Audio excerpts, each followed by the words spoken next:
السلام علیکم ورحمۃ اللہ وبرکاتہ۔ میرے اسلامک کنسیڈریشن کے دوستو، آج میں اپنے ان بھائیوں کے بارے میں ایک نسخہ بتانا چاہتا ہوں جو اپنی بیویوں کی بدسلوکی، تیز زبانی اور غصے سے پریشان ہے۔ اللہ تبارک و تعالی کا فرمان ہے وَعَاشِرُوهُنَّ بِالْمَعْرُوفِ۔ اس آیت کریمہ میں تمام مسلمانوں سے خطاب ہے کہ تم خواتین کے ساتھ نیکی اور اچھا سلوک کر کے زندگی گزارو، اور حضور نبی کریم صلی اللہ علیہ وسلم نے اس آیات کی تشریح اپنے اقوال اور افعال سے فرمائی، اور حضور نبی کریم صلی اللہ علیہ وسلم کو خواتین کے ساتھ حسن سلوک کا اس درجہ اہتمام تھا کہ آپ صلی اللہ علیہ وسلم نے فرمایا خیارکم خیارکم لنسائہم وانا خیارکم لنسائی۔ تم میں سے سب سے بہترین لوگ وہ ہیں جو اپنی خواتین کے ساتھ اچھا برتاؤ کرتے ہیں، اور میں تم میں اپنی خواتین کے ساتھ بہترین برتاؤ کرنے والا ہوں۔ اور میں یہ بھی عرض کروں کہ مرد اور عورت کے تعلقات ایسی چیز ہے کہ قرآن کریم نے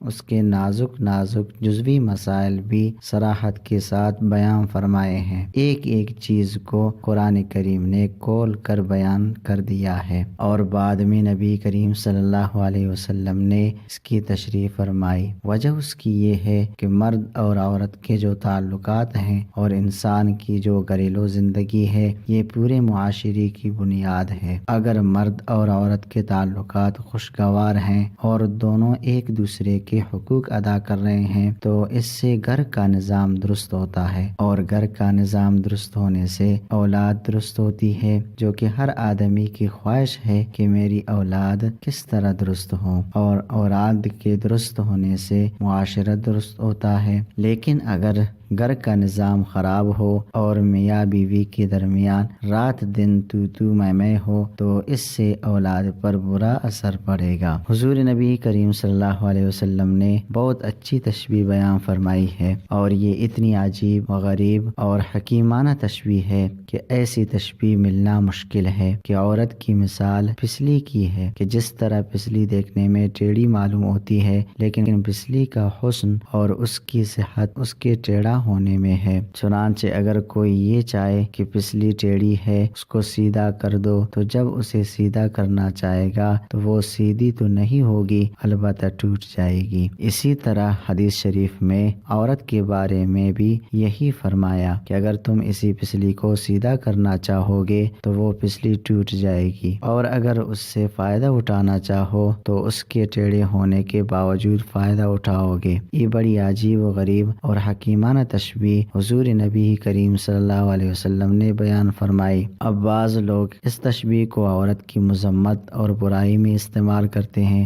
حالانکہ نبی کریم صلی اللہ علیہ وسلم کے اس ارشاد کا منشا یہ نہیں ہے، بلکہ اصل بات یہ ہے کہ اللہ تعالیٰ نے مرد کو کچھ اوصاف دے کر پیدا فرمایا ہے اور عورت کو کچھ اور اوصاف دے کر پیدا فرمایا۔ دونوں کی فطرت میں بہت بڑا فرق ہے۔ فطرت میں فرق ہونے کی وجہ سے مرد عورت کے بارے میں یہ محسوس کرتا ہے کہ میری طبیعت اور فطرت کے خلاف ہے، حالانکہ عورت کا تمہاری طبیعت کے خلاف ہونا یہ کوئی عیب نہیں ہے، کیونکہ یہ ان کی فطرت کا تقاضا ہے کہ وہ ٹیڑھی ہو۔ کوئی شخص پسلی کے بارے میں یہ کہے کہ پسلی کے اندر جو ٹیڑھا پن ہے وہ اس کے اندر عیب ہے، ظاہر ہے کہ وہ عیب نہیں ہے، بلکہ اس کی فطرت کا تقاضا ہے کہ وہ ٹیڑھی ہو۔ اسی لیے حضور نبی کریم صلی اللہ علیہ وسلم یہ ارشاد فرما رہے ہیں کہ اگر تمہیں عورت میں کوئی ایسی بات نظر آتی ہے جو تمہاری طبیعت کے خلاف ہو تو یہ سمجھو کہ یہ اس کی فطرت کا تقاضا ہے۔ یہ نبی کریم صلی اللہ علیہ وسلم کا ارشاد ہے، اور آپ علیہ الصلوۃ والسلام سے زیادہ